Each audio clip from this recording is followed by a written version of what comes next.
A preterist friend of mine in Facebook posted this morning that everything that's supposed to happen in the future, sabi niya, nangyari na raw nung AD 70. Preterist, that's the preterist view. Okay? And that's not true.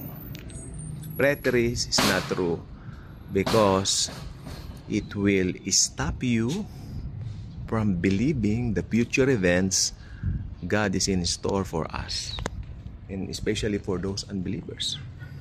Okay? And people will not be excited to the coming of the Lord Jesus Christ because of that view. They believe that the end of the age already happened by the beginning of the new covenant and the end of the old covenant. That's not what the Bible really tells us. There's a future event called the rapture of the church, and it will happen anytime. Okay? To those preterist friend of mine here on Facebook, please give a second thought about the views, about our views as futurists, because futurist is the true view. That's real. We cannot do nothing from the truth. The truth is the futurist view, is true. But among the futurists, what's most true, what's truer in the futurist view is the pre-trib rapture. Because meron po mga futurists na naniniwala ng mid-trib rapture at saka post-trib. Okay? Dapat you're a futurist. Secondly, ikaw ay naniniwala sa pre-trib rapture. Pre-tribulation rapture. Why? Because Jesus is so good. It's all about the goodness of the Lord. Okay? So, the Bible is very clear, okay, that the rapture is all about Jesus will come to get his believers. Then the second coming is all about Jesus will come again on earth together with his believers. So, tingnan po natin yung tinatawag na kaibahan ng rapture, second coming. Okay. Kita niyo po dyan sa yung rapture kasi it's all about we will be caught up in heaven. Tapos sa second coming, Jesus will come again on earth, and what? And we will reign together with him in Jerusalem para sa kanyang millennial reign. Magkakaroon siya ng millennial reign dito po sa lupa. Okay? So, tignan po natin mabuti. May kapitbahay kasi dyan, baka nakikinig sa atin. Maganda marinig niya to. Okay? So, caught up versus coming down. That's why I cannot speak yung nasa full range ng boses ko. Pwede kong gawin yung pag nasa bundok ako. Not here. Not in the city. Okay. So, caught up versus coming down. The rapture. Tingnan natin yung mga numero para hindi kayo malito. Number 1, sa rapture, the church is taken to heaven. The church is taken to heaven. Kinuha na ni Jesus ang church niya pataas. Okay? So, pero ang mga paa niya hindi po sumayad sa lupa. Diyan po siya sa taas lang nakasuspend.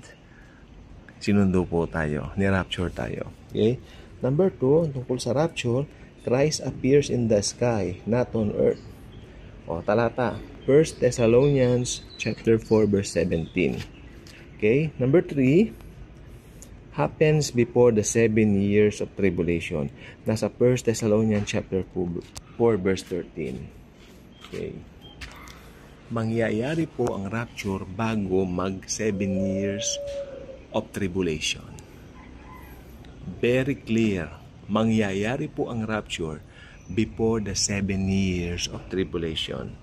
Okay, then what happens next? Ito na po yung resurrection of the righteous dead. Ang rapture po ay resurrection of the righteous dead.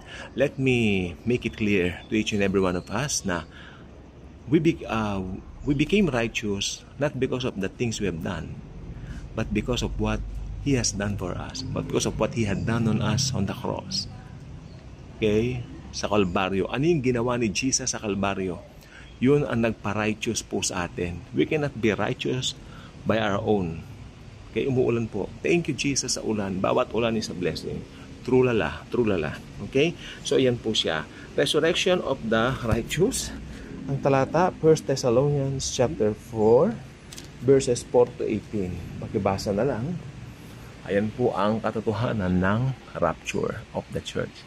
Ngayon, yung second coming naman po ni Jesus. Coming down, or the second coming of Jesus. Coming down, because the Lord will come down, literally on earth, at ang kanyang, tingnan nyo, Jesus returns with the church. Ayan talata, Revelation chapter 19, verse 14. Okay, di ba? At saka isa pang katunayan ng rapture ay, basahin ninyo ang Book of Revelation. Simula chapter 4 hanggang matapos ang chapter ng Revelation, wala na doon ang church. Nag-appear lang ang church, di ba, sa 19 na, verse 19. Sa chapter 19, pinasabi na nasa heaven na tayo. Di ba? So, chapter 1, chapter 2, chapter 3 ng Revelation, nandun pa ang church. Pero chapter 4 rin, papunta, hindi na nag-appear ang church, di ba? Dahil ang church po ni rapture na. Okay? Kaya ngayon, punta yung second coming. Sa second coming, Jesus returns with the church. Ayan na. Revelation 19:40. Doon tayo muli pumasok sa Revelation chapter 19. Pero, kasama na tayong maghahari ni Christ sa Jerusalem. Pero si Kristo siya may maghahari sa buong mundo. Ito po yung kanyang millennial reign. It's very true. It will happen one day. Okay? Kaya be excited. Be a futurist. Dahil may mangyayaring kamangha-mangha. Very exciting. Pag hindi ka futurist, boring ka. Boring. Wala kang ina-anticipate. What a boring life. What a boring Christian life pag gano'n. Di ba? Maganda yung nag-a-anticipate na parang doom and gloom. Ganyan, di ba? So, ayan. Number 2, His feet will touch the Mount of Olives. His feet will touch the Mount of Olives. Saan ba ang Mount of Olives? Sa Jerusalem, di ba? Sa Israel. So, ito po ang talata, Zechariah chapter 14, verse 4. Kaya sasabihin ko po sa inyo, if you're not a futurist, your Christian life or your Christian life here on earth is very boring because you don't have anything to anticipate in the future. Di ba? Well, thankfully, I know the truth. The truth is futurist view. And with that futurist view, I am a pre-trib rapture believer. Pre-tribulation rapture believer. Okay? So don't be a boring Christian. Believe in the futurist view. Okay? Number 3, He comes to bring judgment on the whole world. Okay? Pag sinabing whole world, yan po yung mga unbelievers, mga wicked. Kaya nakalagay ko dito wicked eh. He comes to bring judgment to the whole world, especially those are the wicked. Ibig sabihin mga unbelievers. Mga naiwan ng rapture. Dahil hindi sumampalataya sa tapos na gawa ni Jesus. Panghuli, okay, ends the rule of the Antichrist. Revelation chapter 13 verse 13 verse 20. So tapos na po ang rule ng Antichrist pagdating ng second coming. Dahil yun po, itatapon na po sila dun sa Gehenna Hell, kasama niya ang false prophet. Kaya nga po, di ba sabi niya, sila po ang buena mano ng impyerno, yung Gehenna, ang false prophet, ang Antichrist. Mangyayari pong lahat ng ito. Be excited. Be a futurist. Be a futurist. Do not be a preterist. Okay? That's very important. So that you are not going to have a boring kind of Christian life. Be excited in the future events that will happen. God bless.